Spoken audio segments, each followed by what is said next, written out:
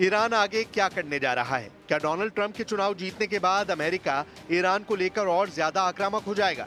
Iran बार बार कह रहा है कि उसका तीसरा हमला यानी ऑपरेशन ट्रू प्रॉमिस 3 बहुत घातक होने जा रहा है और इजराइल पछताएगा कि उसने ईरान पर 26 अक्टूबर वाला हमला क्यों किया। इसीलिए हर रोज की तरह अगले 24 घंटे भी बहुत अहम है, क्योंकि अब इजराइल के कई बड़े टारगेट्स का डेटा ईरान के मिसाइल कंट्रोल रूम में फीड कर दिया गया है। इजराइल की कैपिटल तेल अवीव, इजराइल का दूसरा सबसे बड़ा शहर और पोर्ट सिटी हाइफा, इजराइल का तीसरा सबसे बड़ा शहर अश्केलॉन, इजराइल का सबसे बड़ा बंदरगाह अशदोद, इजराइल का सबसे खतरनाक मिलिट्री बेस नेवातिम, नेगेव के रेगिस्तान में सबसे बड़ा शहर बीरशेबा। इन्हें मिलाकर इस वक्त इजराइल के 25 शहरों में ऐसा अलर्ट है, एक ऐसी घड़ी टिक टिक कर रही है जो किसी भी वक्त बिना वार्निंग के रुक सकती है। 1000 मिसाइलों वाला ये वो टाइम बम है जिसके टारगेट पर पूरा इजराइल है। नेतन्याहू जानते हैं कि ईरान ने 1 अक्टूबर को जैसा हमला किया था वैसा ही हमला या उससे 2 गुना या फिर 3 गुना मिसाइलों से हमला दोबारा किसी भी वक्त हो सकता है। 1 अक्टूबर को ईरान ने 200 बैलिस्टिक मिसाइल फायर की थी। इस बार ईरान 1000 मिसाइल फायर करेगा तो क्या होगा? ये बात इजराइल से ज्यादा अमेरिका को परेशान कर रही है, क्योंकि युद्ध बढ़ा तो खाड़ी में अमेरिका के अड्डे ईरान के सॉफ्ट टारगेट बन सकते हैं। ईरान की लीडरशिप के तेवर बता रहे हैं कि ईरान दिसंबर तक इंतजार नहीं करेगा।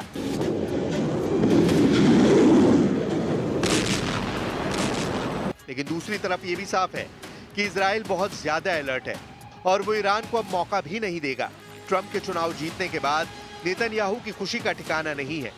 ईरान को रोकने के लिए नेतन्याहू किसी भी हद तक जा सकते हैं, ये बात वो बार बार कह रहे हैं। מי שפוגע בנו, אנחנו פוגעים בו.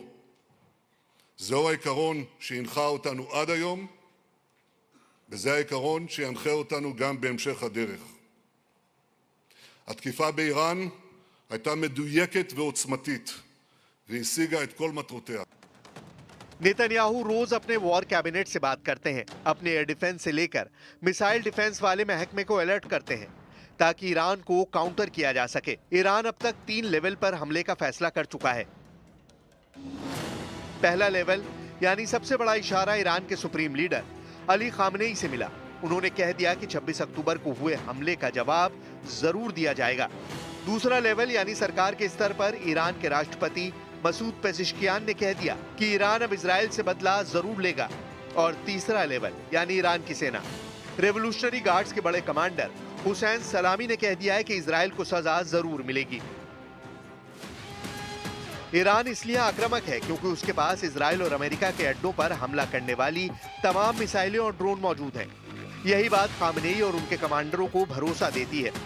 बहुत साफ है कि ईरान में हर लेवल पर यह बात पक्की हो चुकी है कि अब इजराइल पर काउंटर अटैक उसकी जिम्मेदारी है, जिससे वो बिल्कुल पीछे नहीं हटेगा।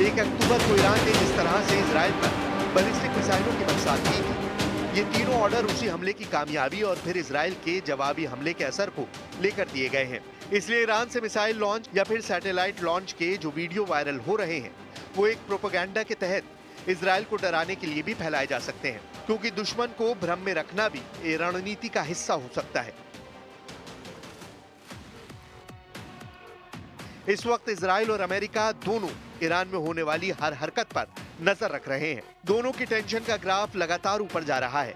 बाइडेन अभी सत्ता में है और ट्रंप युद्ध रोकने की बात कर रहे हैं, लेकिन अमेरिका भी जानता है कि ईरान ने इजराइल पर तीसरी बार हमला किया तो उसके पास भी युद्ध में शामिल होने के अलावा कोई रास्ता नहीं बचेगा। नेतन्याहू और उनका वॉर कैबिनेट ये बात जानता है और इस बात पर चर्चा भी कर चुका है कि ईरान बहुत ज्यादा गुस्से में है। खामेनेई अब इजराइल के एक हमले का बदला लेना चाहते हैं, क्योंकि 26 अक्टूबर को हुए इजराइल के हमले में ईरान की आक्रामक छवि वाला रौब तार-तार हो चुका है। यही वजह है कि अब ईरान तीसरी बार इजराइल पर बहुत बड़े हमले के लिए बेकरार है और ICBM वाली चर्चा इस वक्त ईरान में गर्म होकर इजराइल और अमेरिका वाले खतरे को झुलसा रही है।